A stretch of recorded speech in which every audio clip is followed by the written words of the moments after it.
షాద్ నగర్ వైపు ఉన్న మన స్వర్గసీమ వెంచర్ లో ప్లాట్లు కొన్న వాళ్ళంతా సంతోషంగా ఉన్నారు. ఒక్కసారి విజిట్ చేయండి.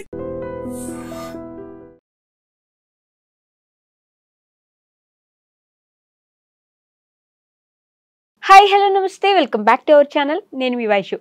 జబర్దస్త్ అంటే అనసూయ అని ఒకప్పటి మాట. ఇప్పుడు జబర్దస్త్లో అనసూయ గారు లేకపోగా ఎందుకు వెళ్ళిపోయారు అనే దాని మీద చాలా ప్రశ్నలే వచ్చాయి. అయితే నిన్నటి ప్రోమోలో ఆవిడ దానికి సమాధానం చెప్తూ ఆవిడ నేరుగా వచ్చి ఇందుకు వెళ్ళిపోయాను అని సమాధానం చెప్తే ఇప్పుడు అది బాగా వైరల్గా మారింది. నిజంగానే అదే కారణమా? అసలు జబర్దస్త్ అనసూయ గారు ఎందుకు వదిలేసిపోయారు? దానివల్ల అంటే వెనక నిజంగా ఈ డబుల్ మీనింగ్ డైలాగులను ఇబ్బంది పెడుతున్నారా? ఈ విషయం గురించి మాట్లాడడానికి ఈరోజు నాతో పాటు సోషల్ యాక్టివిస్ట్ కృష్ణకుమారి గారు ఉన్నారు. మేడంతో మాట్లాడదాం. Hello ma'am. హలో, నమస్తే. బాగున్నారా? సో అనసూయ గారు ఒకప్పుడు నిజంగానే జబర్దస్త్ అంటే అనసూయ గారి కోసం చూసేవాళ్ళు కూడా ఉండేవారు. ఆవిడ డ్రెస్ కోసమో లేకపోతే ఆవిడ డ్యాన్స్ కోసమో ఉండేవాళ్ళు. ఇప్పుడు ఆవిడే ఇట్లా నేను ఇందుకు వెళ్ళిపోయాను అని చెప్పారు. దాంట్లో ఎంతవరకు నిజాలు ఉన్నాయనుకోవచ్చు మ్యామ్? 100% వాస్తవాలే అవి. ఓకే. ఇప్పుడు ఆమె ఏమి నష్టపోయింది ఏమీ లేదు. జబర్దస్త్ వల్ల మంచి ఫేమే వచ్చింది ఆవిడకి, మంచి మార్కెట్ కూడా వచ్చింది. సార్ సినిమాలు వచ్చాయి, సినిమాలను తలదన్నిన షోలు వచ్చినాయి. ఒక షోలో అయితే ఏకంగా ఆవిడ శేఖర్ మాస్టర్తో కలిసి ఆయన బ్లేజర్ ఇప్పితే ఈవిడ కూడా బ్లేజర్ ఇప్పి, అలాగే పిల్లలు చూసే షోలు ఇవి ఇళ్లలో. అయితే ఆమె వేసుకున్న డ్రెస్సు చాలా అర్ధనగ్నంగా, చాలా అంటే చాలా హాట్ డ్రెస్సులు వేసుకొని ఆ షోలు చేసింది. మరి నేను ఇలా ఉండటం మా వారికి ఇష్టం. వెళ్ళి సీషోర్లో వాళ్ళ హస్బెండ్, ఆవిడ వాళ్ళ ప్రైవేటు సీన్లను కూడా ఆవిడ ఓపెన్గా పెట్టింది. ఇదంతా ఎందుకు పెడుతున్నారు సోషల్ మీడియాలో? సింపుల్గా ఫేమ్ కోసం.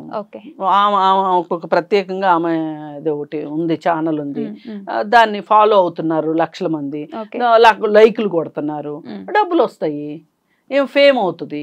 పైగా ఏంటి, ఇండైరెక్ట్ గా ఒక మెసేజ్ ఏమిస్తారంటే వీళ్ళు మేము ఏ పాత్రకైనా మేము సిద్ధంగా ఉన్నాము అని వాళ్ళ సంసిద్ధతని తెలియజేస్తారు. ఓకే.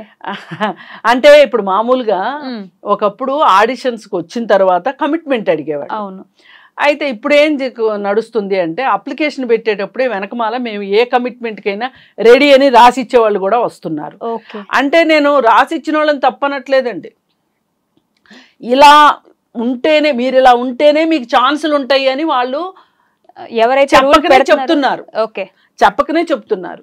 ఇదంతా ఈ సినిమా ఇండస్ట్రీ కావచ్చు, సోషల్ మీడియా కావచ్చు, ఏదైనా సరే మొత్తం టీవీ ఇండస్ట్రీ కావచ్చు, సినిమా ఇండస్ట్రీ కావచ్చు, మొత్తం మేల్ డామినేటెడ్గా ఉంది.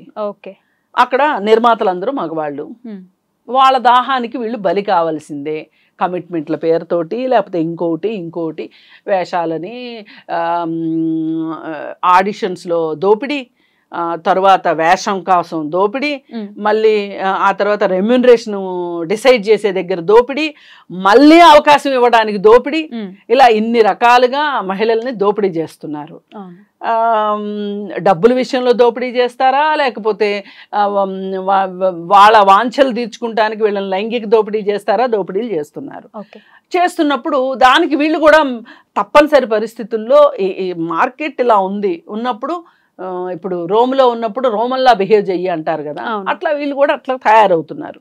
అందుకే నేను ఎప్పుడు ఇట్లాంటి విషయాలు వచ్చినప్పుడు మాట్లాడేది ఏంటి అంటే, అసలు కాస్టింగ్ కౌచ్ అనేది సినిమా ఇండస్ట్రీలో ఉంది, సోషల్ మీడియాలో ఉంది, అలాగే ఇక్కడ కూడా ఉంది, బుల్లితెరలో కూడా ఉంది.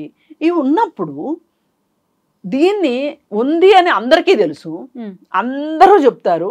బొంగుట్లో తింటా ఎంట్రుకలు ఏరుకోవడం ఏంటి అంటారు. కానీ వద్దు అని కానీ దీన్ని కనీసం తగ్గించడానికైనా కానీ ఎవ్వరూ ప్రయత్నం చేయరు. ఎవరైనా ప్రయత్నం చేస్తే వాళ్ళకి ఏవో తాటాకులు కట్టి పక్కకు పంపిస్తారు. ఓకే. ఇప్పుడు ఈ జబర్దస్త్ విషయానికి వస్తే, ఇది అంటే అనసూయని విడిగా చూడడము, జబర్దస్త్ షోని విడిగా చూడడము, ఇండస్ట్రీ మొత్తాన్ని విడిగా చూడాలని లేదు నాకు. ఇవన్నీ ఒకే దారంలో పూసలు, ఇవన్నీ ఒకే దారానికి గుచ్చిన పూసలు ఇవన్నీ. అయితే హైపర్ ఆదికి కళ్ళెం వేయాల్సిన అవసరం ఉందా లేదా అనేది ఎవరు ఆలోచించాలి? ఫస్ట్గా మేనేజ్మెంట్ ఆలోచించాలి. మేనేజ్మెంట్కి చెవులు కళ్ళు ఏమి పని చేయట్లేదా? నోరు పని చేయట్లేదా? మీరు చూస్తున్నారు, వింటున్నారు, వేరే వాళ్ళని మాట్లాడనిస్తున్నారు, ఇలానే మాట్లాడండి అని స్క్రిప్ట్ ఇస్తున్నారు, డబుల్ మీనింగ్ డబుల్ మీనింగ్ డైలాగులు. అసలు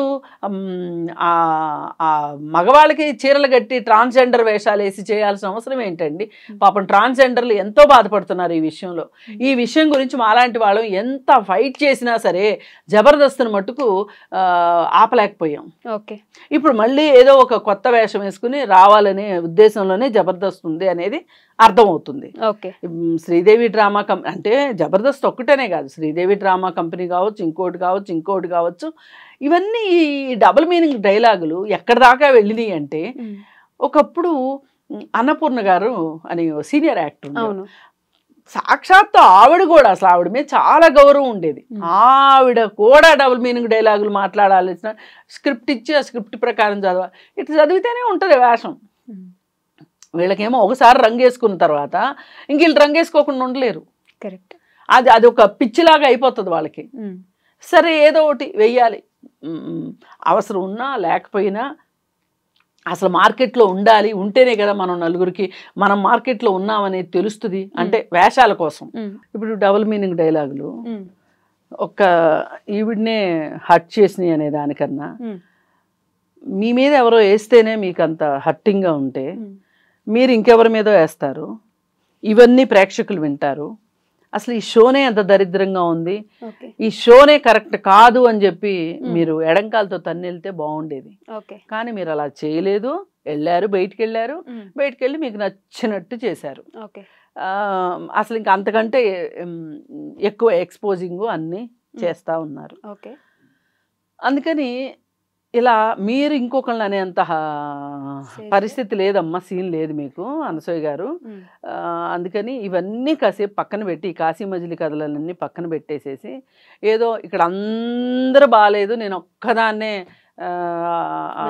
ఐఆమ్ పర్ఫెక్ట్ అన్నట్లు లేదు. కానీ మరి ఈ పరిస్థితులు మారాలా వద్దా?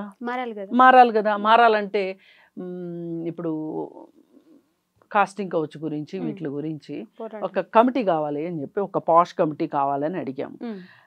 అంటే ఏంటి అంటే, పని ప్రదేశాల్లో లైంగిక వేధింపుల నిరోధక చట్టం రిఫ్లెక్ట్ కావాలి 10 చోట. ఇది ఇప్పుడు మన స్టూడియో ఉంది, ఇట్లాంటి చోట కూడా ఉండాలి. ఒక ఇంటర్నల్ కంప్లైంట్ కమిటీ ఉండాలి. ఇంటర్నల్ కంప్లైంట్ కమిటీ ఉంటే ఎవరి వల్ల ఎవరు ఇబ్బంది పడ్డా ఆ కమిటీకి వెళ్ళి కంప్లైంట్ చేసుకోవచ్చు. అప్పుడు కూర్చుని ఆ కమిటీలో ఉన్న వాళ్ళు కూర్చుని మాట్లాడి మొదటిసారి వార్నింగ్ ఇచ్చి తర్వాత ఇంకా మళ్ళీ చేస్తే ఆఫీస్ నుంచి తీసేయడం, ఇట్లాంటివి చేస్తూ ఉంటారు. ఇప్పుడు అవి ఈ ఇంటర్నల్ కంప్లైంట్స్ కమిటీలు సినిమా ఇండస్ట్రీలో వెయ్యమని ఎప్పటి నుంచో చెప్తున్నాం, వెయ్యట్లే. అదేమంటే మేమంతా ఒక రూఫ్ కింద పనిచేయం కదా అంటే, ఒక సినిమా మొదలయ్యి సినిమా ఎండ్ అయ్యే వరకు, ఒక షో మొదలయ్యి ఒక షో ఎండ్ అయ్యే వరకు అదే మనుషులు పనిచేస్తూ ఉంటారు కదా. అలాంటప్పుడు వేయడానికి ఏంటి బాధ మీకు? లాస్ట్ టైం ఇట్లా ప్రోగ్రాంలో మాట్లాడుతూ, లేదు ఎందుకు ఉన్నారు డబుల్ మీనింగ్ డైలాగులు వేసిన ఎందుకు ఉన్నారంటే, కొన్ని కమిట్మెంట్స్ ఇచ్చాక తప్పదు కదా అన్నట్టు ఒక చిన్న హింట్ ఇచ్చి వదిలేసారు. అవును, కొన్ని కమిట్మెంట్స్ అంటే దాని ఉద్దేశం ఏంటంటే, ఒక కాంట్రాక్ట్ ఇస్తారు వాళ్ళు, దాని మీద సైన్ చేస్తారు. ఈ కాంట్రాక్ట్ ఇన్ని రోజులు అని చెప్పి పెట్టుకుంటారు. ఈ ఇన్ని రోజులు ఇన్ని డబ్బులు వస్తాయి కాబట్టి వాళ్ళు కొన్ని కమిట్మెంట్స్ పెట్టుకుంటారు. ఇప్పుడు ఇల్లు కొనుక్కుందామనో, లేకపోతే ఒక కార్కి ఈఎంఐగా పెట్టుకోనో, లేకపోతే ఇంకోటో పనిచేసేవాడికి వాడికి వచ్చే డబ్బుల్ని ఎలా వాడుకోవాలనేది వాడి ఇష్టం, పెట్టుకుంటాడు, తప్పేమీ లేదు. అది అనసూయ అయినా పెట్టుకోవచ్చు, మీరైనా పెట్టుకోవచ్చు, నేనైనా పెట్టుకోవచ్చు. కానీ నేనేమంటానంటే, పని ప్రదేశాల్లో వాతావరణం ఆరోగ్యకరంగా ఉండాలా లేదా, గౌరవంగా ఉండాలా లేదా, ఉండాలి. అలాంటి దానికోసమే కమిటీలు పెడితే ఇవాళ ఇలాంటి మాటలు మాట్లాడుకునే అవసరం ఉండదు. ప్రోగ్రామ్ లో కూడా నేను ఇందుకే వెళ్ళిపోయాను, నువ్వు నా మీద డబుల్ మీనింగ్ జోకులు వేసావు, నేను అవి తీసుకోలేకపోయాను అని చెప్తే, నేను వెళ్ళిపోయిన తర్వాత కూడా ఆయన ఏమంటాడు, వెళ్ళిపోయానంటే నువ్వు వెళ్ళిపోయిన తర్వాత అమెరికాలో ఉన్నా కూడా సరే మన లింకులు నీకు పంపిస్తున్నాను కదా, అదిరా మన లింకు అని అంటారు.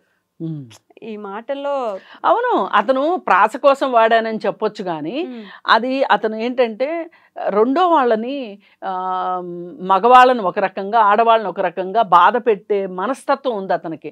అంటే ఏ స్థాయికి వెళ్ళిపోతాడంటే, ఇక రెండో వాళ్ళు అక్కడికక్కడ చచ్చిపోయినా అతనికి ఇష్టమే, కానీ అతని డైలాగ్ రావాల్సిందే, ఆ డైలాగ్ విని అందరూ నవ్వాల్సిందే, వెకిల్ నవ్వులు నవ్వాల్సిందే, ఈ నలుగురు చూడాల్సిందే. చూసి ఆ ప్రొడ్యూసరు ఈయనకి భుజం తట్టేసేసి నీకు ఇంకో 10,000 ఎక్కువ ఇస్తానులే రెమ్యూనరేషన్ అనేదాకా, అంటే దంచమ్మ కొంచెం అంటే ఎగిరెగిరి దంచినట్టు చేస్తాడు. ఆ మాటకు మళ్ళీ కూడా అనసూయ గారు ఇదిగో ఇందుకే వెళ్ళాను అది పనిగా మళ్ళీ మళ్ళీ చెప్తూనే మళ్ళీ.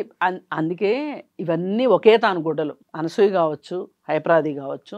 కాకపోతే ఇక్కడ బాధితురాలిని నేను అని అనసూయ చెప్పుకుంటుంది, ఆదియే కారణం అని చెప్తుంది. దాన్ని కూడా మనం ఆలోచించాల్సింది, ఆ విషయం గురించి కూడా. అసలు వీళ్ళిద్దరి గురించి ఆలోచించే కన్నా అసలు ఆ షో గురించి ఆలోచించాలి. ఆ షోని రద్దు చేయాలి. అసలు ఆ షో ఇలాంటి షోలకు కూడా ఒక సెన్సార్షిప్ ఉండాలి ఖచ్చితంగా. లేకపోతే ఇలాగే జరుగుతుంది. సెన్సార్షిప్ ఉండాలి. ఈ సందర్భంగా మనం ఆలోచించాల్సింది ఏంటంటే సెన్సార్షిప్ కావాలి ఒకటి. రెండోది ఎక్కడికక్కడ ఇంటర్నల్ కంప్లైంట్స్ కమిటీలు ఉండాలి. ఉన్నప్పుడు ఇలాంటి ఆది వల్ల ఆమెకి ఇబ్బంది అయింది అనుకోండి, ఆమె కమిటీకి కంప్లైంట్ చేసి ఉండేది కదా. ఏది ఏమైనా అనసూయ అన్న దాంట్లో సమంజసం ఉంది. ఆమె స్వయంకృతాపరాధం ఎంత ఉన్నప్పటికీ కూడా తనకి పనిష్మెంట్ అయితే ఉండాల్సి. Okay ma'am, thank you. నిజంగా ప్రస్తుతం ఉన్నటువంటి సమాజం దేనికి ప్రయారిటీ ఇస్తుంది? ఆర్థిక సంబంధాల చుట్టూ మాత్రమే తిరుగుతుంది. మళ్ళీ ఎన్నికలంగానే చాలా విరక్తి కలుగుతున్నాం. మంచి అనిపిస్తుంది కదా, లేడీస్ కూడా ఛాలెంజింగ్ జాబ్స్ చేసినప్పుడు చాలా బాగుంటది. ఫుడ్ డెలివరీ ఇవ్వటానికి వెళ్ళినటువంటి డెలివరీ బాయ్ అనిల్ పై కళ్ళ ముందు